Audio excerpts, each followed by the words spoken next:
ये राकेश भाई है सर जो एंकरिंग कर रहे थे, इन्होंने सारा कैंपेन डिजाइन किया, स्लोगन बनाए, कंटेंट लिखा, इंस्ट्रक्शन दिया, सारा चीज कोऑर्डिनेट इन्होंने किया। इनके लिए भी जोरदार हम तालियां बजाएंगे। और ऐसे ही हमारे शानदार साथी महेंद्र भाई नावड़िया जी जो पीछे बैठे हमारे शहर के प्रमुख है, खड़े हो जाइए। वो डायमंड के उद्योगपति है, शहर का नेतृत्व कर रहे हैं। उनके मार्गदर्शन में हमें बहुत ही सफलताएं मिली। और ऐसे ही हमारे एक दमदार शानदार साथी योगेश भाई जादवानी जी जो हमारे प्रदेश के प्रवक्ता है, संस्थापक सदस्य है, बहुत शानदार काम किया है सर इन्होंने इस चुनाव में, मीडिया कोऑर्डिनेशन का काम संभालते हैं। ऐसे ही अगर किसी का नाम छूट जाता है मैं क्षमा चाहता हूं। 2-3 बातें हमें कहनी है कि कुछ लोगों ने हमारे यहाँ बात रखी कि हम हार गए, बाहर भी कुछ लोगों ने बात रखी कि हम हार गए। मेरा ये मानना है कि कोई हारा ही नहीं है, पूरे गुजरात में कोई नहीं हारा है।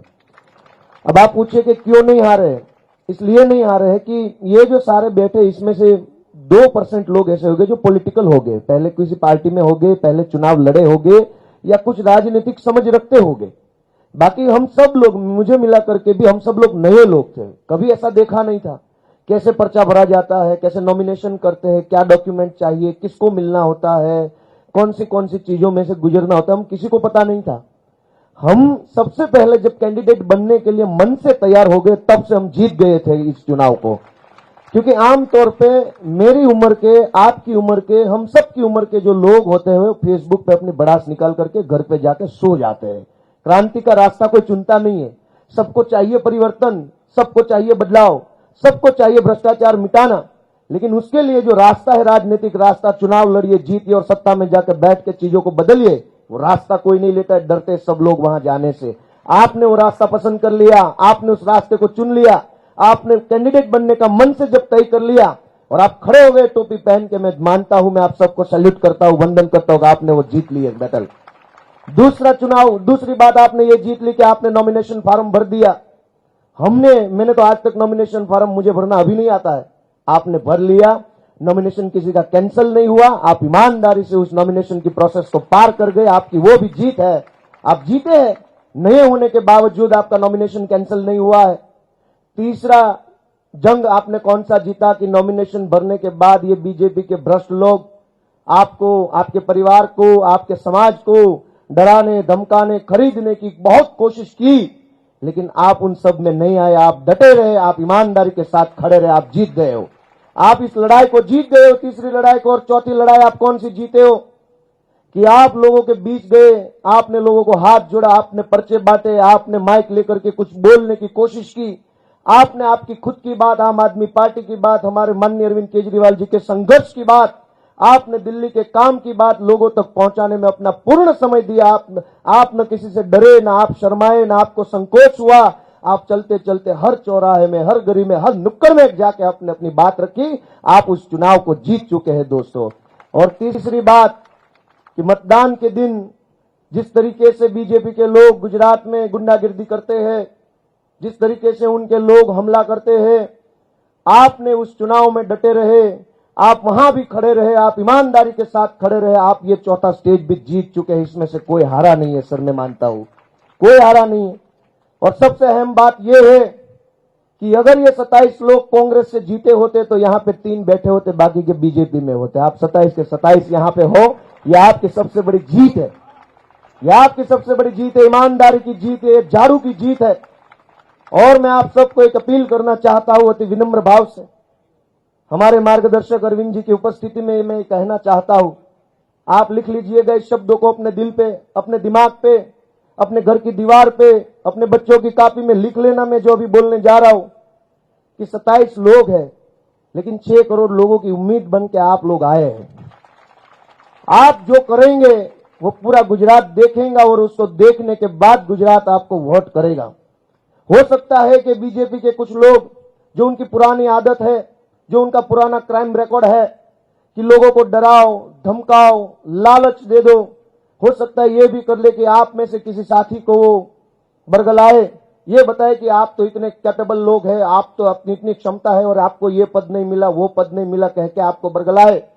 गुजराती में कहूं तो तमने उश्केरे, तमने फोहलावे, तमने એવું કહે કે ફલાણા ભાઈ, ઢેકણા ભાઈ, તમને તો યાર આટલા બધા મત મળ્યા છે, તમને તો હવે પ્રમુખ બનાવવા જોઈએ, તમારું અપમાન કરે છે मनोजभाई सोरठिया, गोपाल इटालिया आम करे छे, आवी रीते तमने उश्केर छे।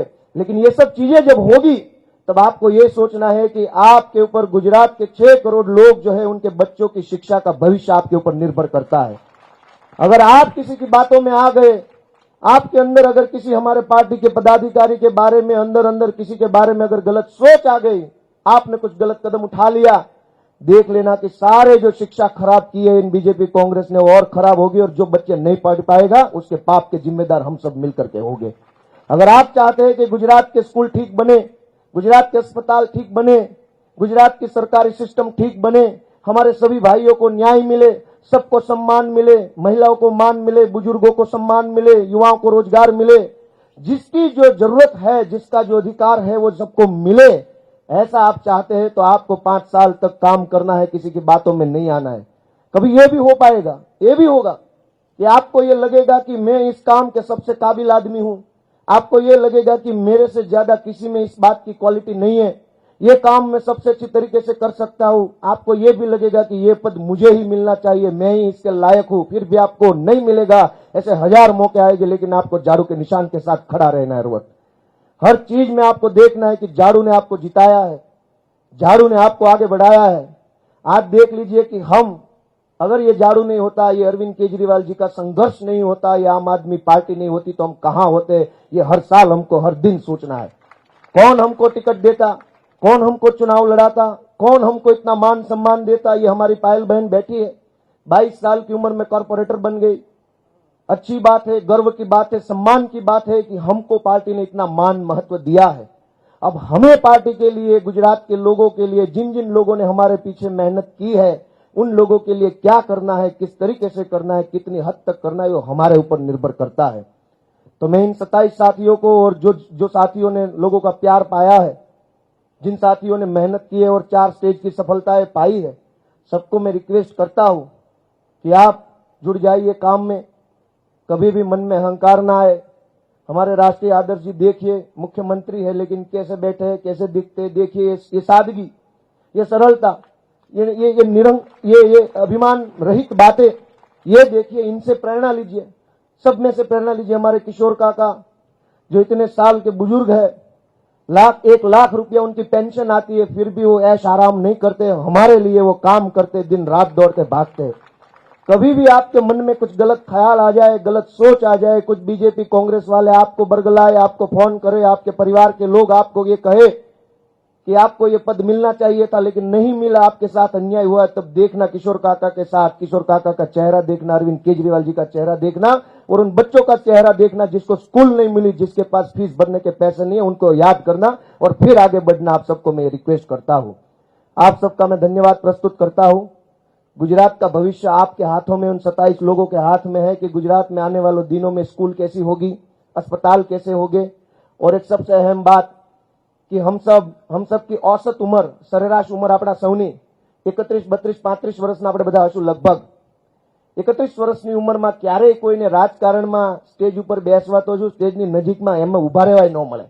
આપણને સૌને કોર્પોરેટર બનવા મળ્યું છે।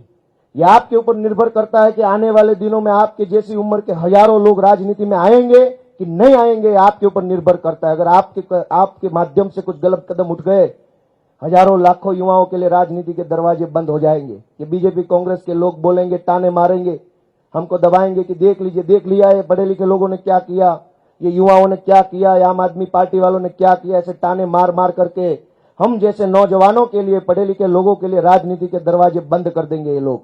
अगर आप चाहते हैं कि राजनीति में हम जैसे आम आदमी आते रहे, आगे बढ़ते रहे, चुनाव लड़ते रहे, जीतते रहे और गुजरात को बदलते रहे, तो हमें झाड़ू के साथ डटकर खड़े रहना है। हर हालत में हमें खड़े रहना है, चाहे हमारे साथ कुछ अच्छा हो या कुछ बुरा हो, जनता हमें कुछ अच्छा दे या बुरा दे, हमें खड़े रहना है। मैं रिक्वेस्ट करता हूं कि आपने मेरी बात को गंभीरता से लिया होगा। ज्यादा वक्त न लेते हुए मैं आप सबका शुक्रिया करता हूं। और अगर इस चुनाव के दौरान, कैंपेन के दौरान कहीं भी किसी मोड़ पे मेरे बोलने से, मेरे वर्तन से आपको कहीं चोट लगी हो, हर्ट हुआ हो, कुछ बुरा लगा हो, तो मैं सबकी क्षमा प्रार्थना करता हूं और हम सब मिलकर के आगे बढ़ेंगे। मैं फिर से माननीय अरविंद केजरीवाल जी, माननीय गुलाब सिंह जी और हमारे परम आदरणीय माननीय किशोर काका जी को वंदन करता हूं और उनका धन्यवाद करता हूं कि इन सब के संघर्ष से आज मुझ जैसे नौजवान को इतना बड़ा प्लेटफॉर्म मिला है, मुख्यमंत्री जी के साथ में खड़ा होने का अवसर मिला है, ये मेरे लिए बड़े गौरव की बात है, सौभाग्य की बात है। मैं सबका धन्यवाद करता हूँ। भारत माता की जय। जय जय गरीब गुजरात।